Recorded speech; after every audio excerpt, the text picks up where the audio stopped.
ভিডিওটিকে অনেক অনেক শেয়ার করবেন, যাতে ভিডিওটি ঠাকুরের সকল ভক্তদের কাছে পৌঁছে যেতে পারে। কত দূর দূরান্ত থেকে ঠাকুর দর্শনে ছুটে আসেন ভক্তগণ। পথের ক্লান্তিতে তাদের শরীর দুর্বল হয়, কষ্ট পান তারা।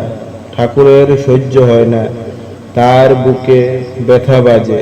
তাই তিনি জনৈক ভক্তকে বললেন, কেন কষ্ট কইরা আসেন?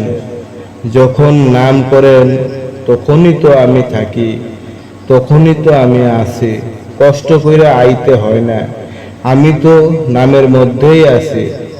ভক্তটি এসেছিলেন আগরতলা থেকে চৌমুহনীতে শ্রী শ্রী ঠাকুরকে প্রণাম জানাতে। আগরতলার রামনগরে ছিল যোগেশ চক্রবর্তীর বাড়ি। একদিন এক ভদ্রলোক এলেন শিলচর থেকে, উঠলেন যোগেশবাবুর বাড়িতে, বাস করতে লাগলেন সপরিবারে সেই বাড়ির পূর্ব প্রান্তে। কিছুদিন পরের কথা, ভদ্রলোককে যেতে হবে আবার শিলচরে, যেতে হবে বিশেষ কাজে কয়েকটা দিনের জন্য। বাধ্য হয়ে যোগেশবাবুর ঠাকুরের আসনে রেখে গেলেন তার গুরুদেব শ্রী শ্রী রাম ঠাকুরের ফটোখানা।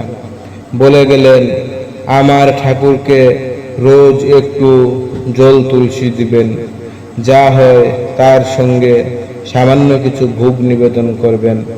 যোগেশবাবু প্রত্যহই শ্রী শ্রী ঠাকুরের পটের সামনে ভোগ ও তুলসী জল নিবেদন করে যাচ্ছেন। এমনি এক ধারা 3-4 দিন গত হলো।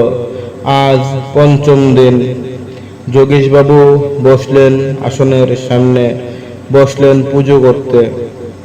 থালার উপর রয়েছে ফুল, চন্দন আর তুলসী। যোগেশবাবু ফুল ও তুলসীতে চন্দন মেখে রাধা কৃষ্ণের যুগল মূর্তি অর্চনা করছেন। মুহূর্তে ঘটে গেল ঘটন।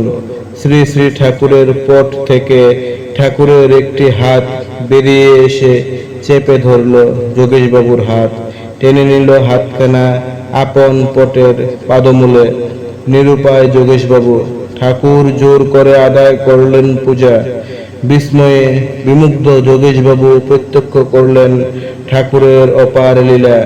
সেই থেকে আজও নিয়মিত ফুল তুলসীতে অর্চিত হচ্ছে ঠাকুরের জীবন্ত পট যোগেশবাবুর বাড়িতে। যথার্থই ভাগ্যবান তিনি।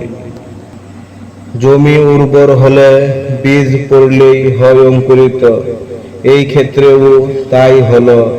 যুগলতনু রাধাকৃষ্ণ আর শ্রী শ্রী ঠাকুরের শ্রীপট যে অভেদ, তা বুঝিয়ে দিলেন দয়াময়।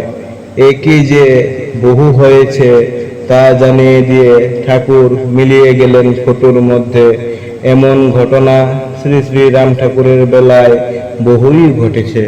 ভিডিওটি ভালো লাগলে ভিডিওটিতে লাইক করবেন, কমেন্ট করবেন এবং চ্যানেলটিকে সাবস্ক্রাইব করে পাশে থাকা বেল বোতামটি প্রেস করে দেবেন, যাতে পরবর্তী ভিডিওগুলি সবার আগে আপনার কাছে পৌঁছে যেতে পারে।